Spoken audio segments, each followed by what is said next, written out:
இந்திய பொருட்களுக்கான பரஸ்பர வரி 25%-இலிருந்து 18% குறைப்பு. பிரதமர் மோடியுடன் தொலைபேசி உரையாடலுக்கு பிறகு அமெரிக்க அதிபர் டிரம்ப் அறிவிப்பு.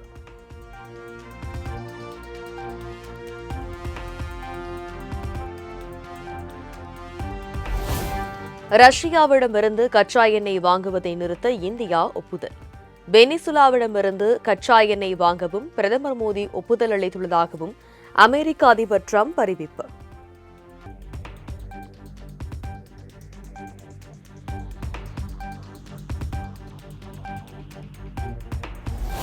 அமெரிக்காவில் இருந்து $500 பில்லியன் பொருட்களை வாங்க இந்தியா ஒப்புதல் அளித்துள்ளதாக அதிபர் டிரம்ப் அறிவிப்பு. எரிசக்தி, தொழில்நுட்பம், வேளாண்மை, நிலக்கரி உள்ளிட்ட பல துறை பொருட்களை இந்தியா வாங்கும் என தகவல்.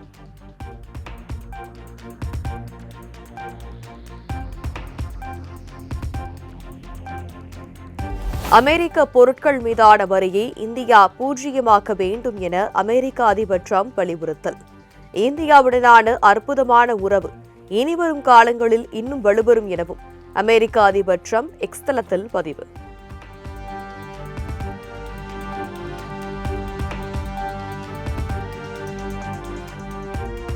வரியை குறைத்த அமெரிக்க அதிபர் டிரம்புக்கு 140 கோடி இந்திய மக்கள் சார்பாக நன்றி.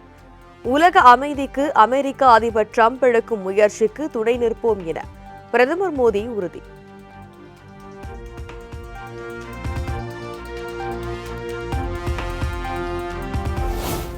பிரதமர் மோடியும் அதிபர் டிரம்பும் தொலைபேசியில் இந்திய தரப்பு முதலில் சொல்லவில்லை. இந்தியாவிற்கான அமெரிக்க தூதர்தான் தெரிவித்தார். இந்திய மக்கள் தங்கள் அரசின் செயல்பாடுகளை டிரம்பிடமிருந்தே தெரிந்து கொள்வதாக காங்கிரஸ் மூத்த தலைவர் ஜெயராம் ரமேஷ் விமர்சனம்.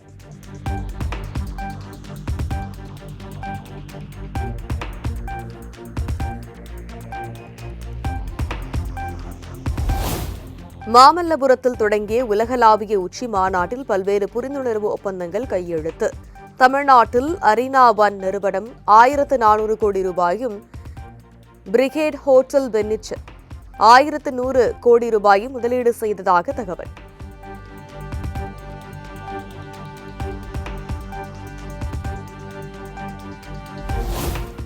கீழடி முதல் ஏறு தழுவுதல் அரங்கம் வரை ஏராளமான பணிகள் மேற்கொள்ளப்பட்டுள்ளதாக முதலமைச்சர் மு க ஸ்டாலின் பேச்சு. உலக அளவில் கலை பண்பாட்டை கொண்டு செல்வது சுற்றுலாத்துறையே எனவும் பெருமிதம்.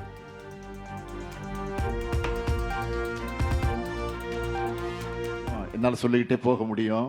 இந்த கலைகளையும் கலைஞர்களையும் நம்மோட பண்பாட்டையும் உலகளவுக்கு கொண்டு சேர்க்கக்கூடிய வலிமை சுற்றுலாத்துறைக்குத்தான் இருக்கு.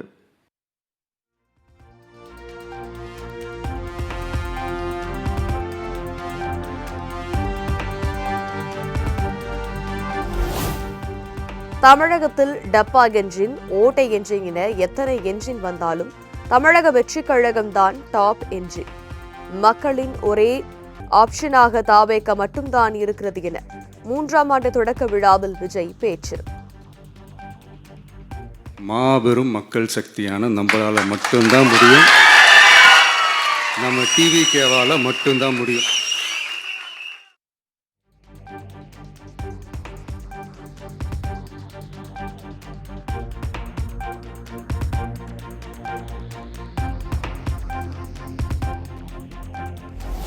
திமுகவை வீழ்த்தும் ஒரே கட்சி தாவேகா தான் என்ற விஜயின் கருத்தை ஏற்றுக்கொள்ள முடியாது. தீய சக்தி திமுகவை வீழ்த்தும் ஒரே இயக்கம் அதிமுக தான் எனவும் முன்னாள் அமைச்சர் உதயகுமார் திட்டவட்டம்.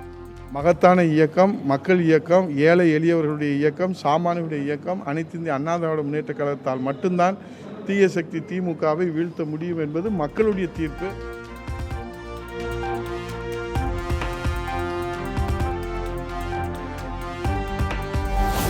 எம்ஜிஆர் வருகையை நடிகர் கட்சி அட்டகத்தி என பல்வேறு வழிகளில் விமர்சித்தவர்கள்தான் தற்போது என்னை விமர்சிக்கிறார்கள். தாவேக தலைவர் விஜய் பேச்சு.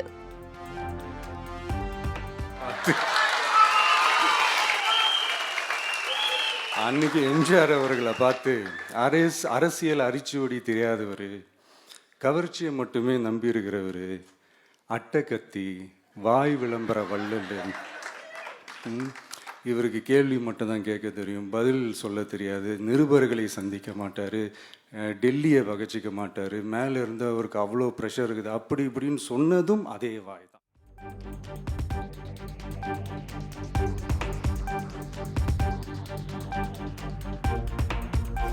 மக்களின் எந்த பிரச்சினைக்காக தாவேகா தலைவர் விஜய் களத்தில் இறங்கி போராடினார்? எம்ஜிஆருடன் தன்னை ஒப்பிட்டு பேசிய விஜய்க்கு திமுக செய்தி தொடர்பாளர் KS இளங்கோவன் சரமாரி கேள்வி. ஒரு கட்சி தொடங்கினால் இந்த கட்சிக்கு என்ன கொள்கைகள் என்ற கூட அந்த கொள்கைகளையும் சொல்லவில்லை. எந்த மக்கள் பிரச்சனைக்காக இவர் களத்திலே நின்று போராடினார்? அவர் போராட்டத்தை கூட அவருடைய வீட்டுக்குள்ளே வைத்துக் கொள்வார் போல் இருக்கிறது.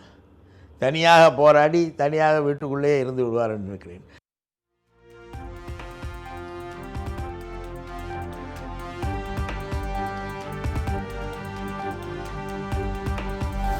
காமராஜர், அண்ணா, எம்ஜிஆர் உட்கார்ந்த இடத்தில் 2017, 2021க்கு பின் எப்படிப்பட்டவர்கள் என பாருங்கள். முதலமைச்சர் மு.க.ஸ்டாலின் மற்றும் EPS தலைமையிலான அதிமுகவை கடுமையாக சாடிய தாவேகா தலைவர் விஜய். 2017க்கு அப்புறம் 2021க்கு அப்புறம் தமிழ்நாட்டுடைய நிலைமையை பற்றி யோசித்து பார்த்த நம்ம தமிழக மக்கள் காமராஜர் அவர்கள் இருந்த இடத்தில், அண்ணா அவர்கள் இருந்த இடத்தில், எம்ஜிஆர் அவர்கள் இருந்த இடத்தில் இப்படிப்பட்டவர்களும் அமர்கின்ற ஒரு நிலைமை ஏற்பட்டுருச்சு.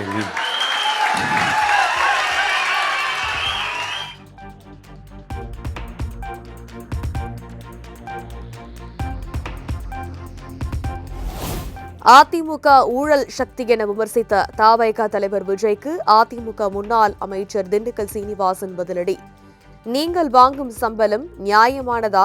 ஆதவ் அர்ஜுனாவின் மாமனார் நேர்மையான வழியில் சம்பாதித்தவரா என சரமாரி கேள்வி.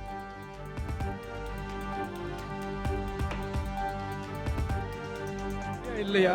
நம்பர் 1 விஜய் அவர் உழைக்கிற அந்த சம்பளங்கள் நியாயமானதா, கருப்பு பணமா, வெள்ளை பணமா தெரிவிக்கணும். அவரிடம் இருக்கிற திரு மார்டின், அவருடைய மருமகன், அவர் பேர் என்ன, ஆதவ் அர்ஜுனா, அவருடைய மாமனார், அவங்களாம் நேர்மையான வழியில் சம்பாதித்து வந்திருக்கிறார்களா?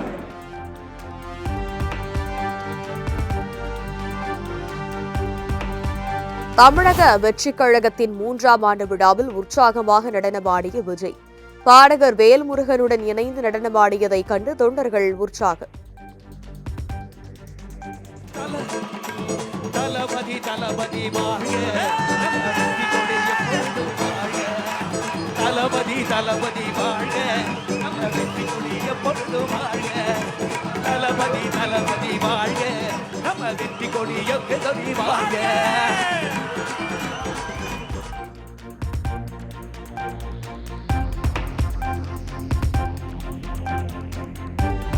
நாட்டில் என்ன நடக்கிறது என தெரியாமல் நடனமாடிக் கொண்டிருக்கிறார் தாவேகா தலைவர் விஜய். கட்சி தலைவராக அவருக்கு வேறு ஒன்றுமே தெரியாது என்றும் நைனா நாகேந்திரன் கடும் விமர்சனம். ஒட்டுமொத்தமாக பட்ஜெட்டை படித்து பார்த்துவிட்டு சொல்ல வேண்டும் என்று கேட்டுக்கொள்கிறேன். தம்பி விஜய்க்கு ஒன்றுமே தெரியாதுன்னு நினைக்கிறேன். ஏன்னா விஷயமே தெரியும். இன்றைக்கி டான்ஸ் ஆடிட்டு இருக்காரு. இன்னைக்கு உட்காந்து 3ஆவது ஆண்டு துவக்க விழாவில் ஒரு டான்ஸ் ஆடிட்டு இருக்காங்க. ஒரு நாட்டினுடைய ஒரு கட்சியுடைய தலைவராக இருந்து தமிழ்நாட்டில் தமிழ்நாடு கலாச்சாரம் என்ன என்பது தெரியாமல் டான்ஸ் ஆடிட்டு இருந்த 3ஆவது ஆண்டு துவக்க விழாவில். ஏன்னா டான்ஸ் ஆடிட்டு இருந்தால் டான்ஸ் ஆடிக்கிட்டே இருக்க வேண்டியதுதான்.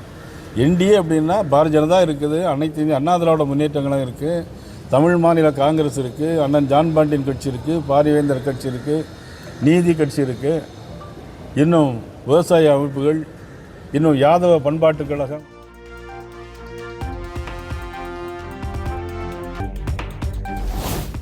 இரண்டொரு நாளில் கூட்டணி குறித்து திமுகவுடன் பேச்சுவார்த்தை நடத்தப்படும். ஆட்சியில் பங்கு குறித்து விரைவில் தெரிவிப்போம் என்றும் தமிழக காங்கிரஸ் மேலிட பொறுப்பாளர் Girish Chodankar திட்டவட்டம். We'll update you as soon as we finalize everything. Did you talk about that power sharing, sir? We will update you as soon as we finish the talk. When, sir? Officially, when you are going to sit and talk? I think next 2-3 days we'll be able to clear. But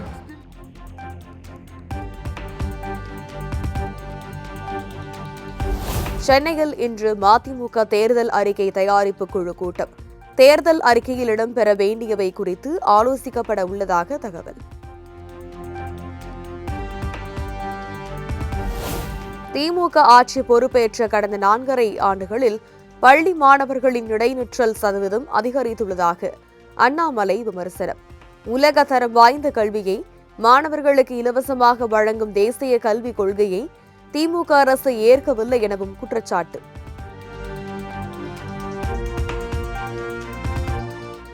இருபத்தோரு கோரிக்கைகளை வலியுறுத்தி அங்கீகரிக்கப்படாத அரசு ஊழியர் சங்கங்கள் இன்று வேலைநிறுத்த போராட்டம் அறிவிப்பு.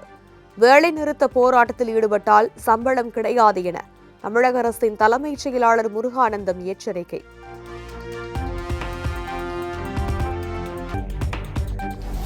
மத்திய பட்ஜெட்டில் தெற்கு ரயில்வேக்கு 35,700 கோடி ரூபாய் ஒதுக்கீடு செய்யப்பட்டுள்ளதாக ரயில்வே அமைச்சர் அஸ்வினி வைஷ்ணவ் தகவல்.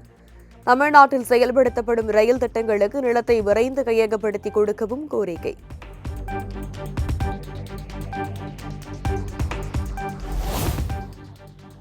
சென்னை, பெங்களூரு, சென்னை, ஹைதராபாத் ஆகிய நகரங்களுக்கு அதிவேக ரயில்கள் இயக்கப்படும்.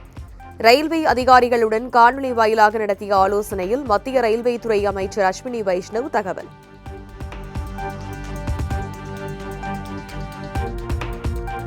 பல்கலைக்கழக துணைவேந்தர்களை நியமிக்க தமிழக அரசு அமைத்த தேடுதல் குழு நீதிமன்ற விதிக்கு புறம்பானது. யுஜிசி பிரதிநிதியை தேடுதல் குழுவில் இணைக்கவும் தமிழக அரசுக்கு ஆளுநர் RN ரவி மீண்டும் வலியுறுத்தல்.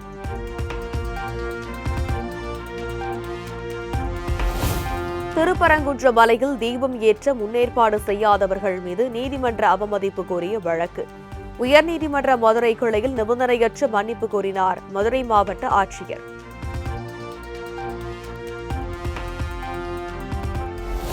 கரூர் தாவேக கூட்ட நெரிசலில் சிக்கி 41 பேர் உயிரிழந்தது தொடர்பான வழக்கு. சிபிஐ விசாரணை தீவிரமடைந்துள்ள நிலையில் உச்சநீதிமன்றத்தில் இன்று மீண்டும் விசாரணை.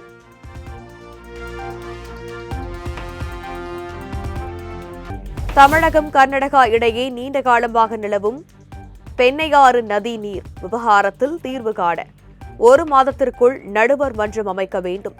மத்திய அரசுக்கு உச்சநீதிமன்றம் அதிரடி உத்தரவு.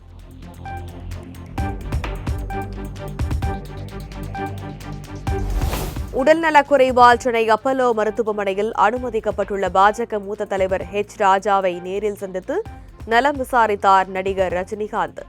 உடல்நலம் குறித்தும் அளிக்கப்பட்டு வரும் சிகிச்சைகள் குறித்தும் மருத்துவர்களிடம் கேட்டறிந்தார்.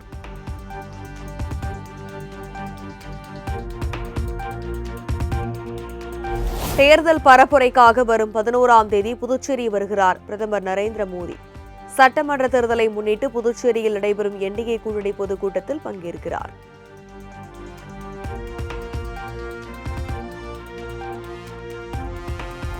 சீனாவின் ஆக்கிரமிப்பு குறித்து ராகுல் காந்தி குற்றம் சாட்டிய பேச்சு. மத்திய உள்துறை அமைச்சர் அமித்ஷா காங்கிரஸ் எம்பிகளிடையே கடும் வாக்குவாதம்.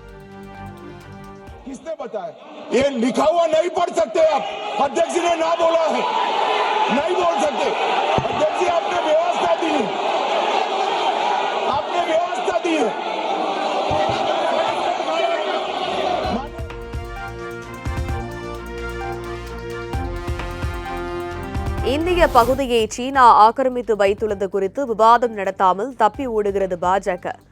மக்களவை ஒத்திவைப்புக்கு பிறகு எதிர்க்கட்சித் தலைவர் ராகுல் காந்தி குற்றச்சாட்டு. The point here is exactly what the Prime Minister said and what Rajnath Singh ji said.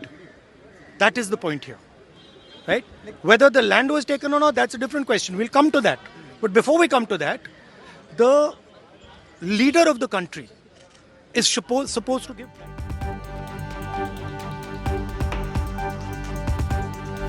Budget கூட்டத்தொடரில் குடியரசுத் தலைவர் உரைக்கு நன்றி தெரிவிக்கும் தீர்மானம். நாடாளுமன்றத்தில் நாளை உரையாற்றுகிறார் பிரதமர் மோடி.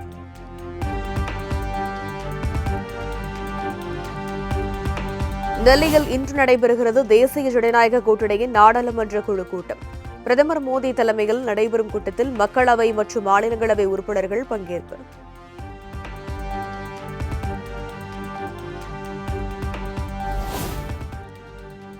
செசல்ஸ் நாட்டின் ஜனாதிபதி பேட்ரிக் ஹெர்மைனி வரும் 5ஆம் தேதி இந்தியா வருகை.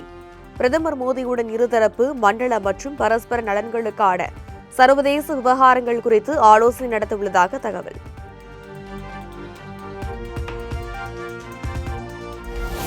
பிஜி நாட்டில் வரும் 9ஆம் தேதி முதல் 12ஆம் தேதி வரை காமன்வெல்த் சட்ட அமைச்சர்கள் கூட்டம். இந்தியாவைச் சேர்ந்த அமைச்சர்கள், அட்டார்னி ஜெனரல்கள் மற்றும் அதிகாரிகளுக்கு அழைப்பு.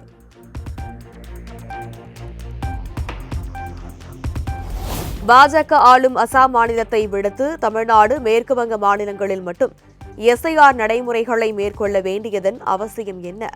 சுமார் 58 லட்சம் வாக்காளர்கள் பட்டியலில் இருந்து நீக்கப்பட்டுள்ளதாகவும் முதலமைச்சர் மம்தா பானர்ஜி சரமாரி குற்றச்சாட்டு.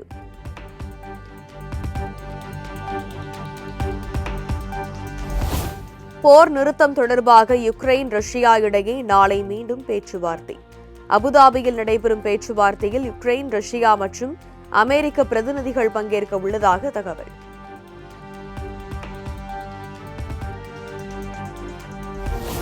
வங்கதேச முன்னாள் பிரதமர் ஷேக் ஹசீனாவிற்கு மேலும் ஒரு வழக்கில் 10 ஆண்டுகள் சிறை தண்டனை. வங்கதேச நீதிமன்றம் அதிரடி உத்தரவு.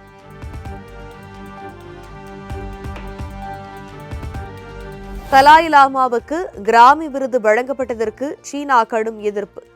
மதத்தின் பெயரால் பிரிவினைவாத நடவடிக்கையில் ஈடுபடும் தலாய் லாமாவுக்கு அரசியல் ஆதாயங்களுக்காக விருது வழங்கப்படுவதாகவும் கண்டனம்.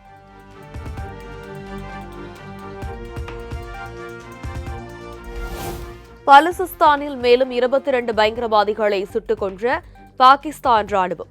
பாகிஸ்தான் ராணுவத்தின் துப்பாக்கிச் சூட்டில் இதுவரை கொல்லப்பட்ட பயங்கரவாதிகளின் எண்ணிக்கை 177 உயர்வு.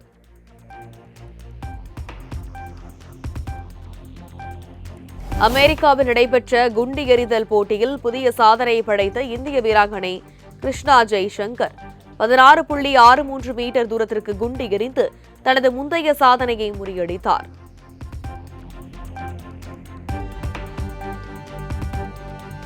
(2026) T20 உலகக்கோப்பைக்கான தசுன் ஹனகா தலைமையில் 15 பேர் கொண்ட இலங்கை அணி அறிவிப்பு. புதிய மாற்றமாக தனஞ்சய டி சில்வாவை நீக்கிவிட்டு கமின் மெண்டிஸ் அணியில் சேர்ப்பு.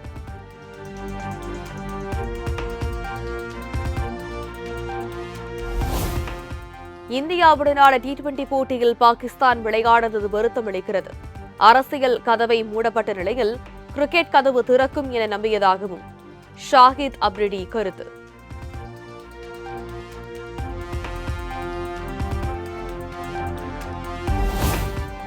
மும்பை வெரைட்டி இந்தியா இதழ் வெளியீட்டு விழாவில் பங்கேற்ற பாலிவுட் நடிகர்கள். சிவப்பு கம்பள வரவேற்பில் பல்வேறு வண்ண ஆடைகளில் அழகு பதுமைகளாக வலம் வந்த நடிகைகள்.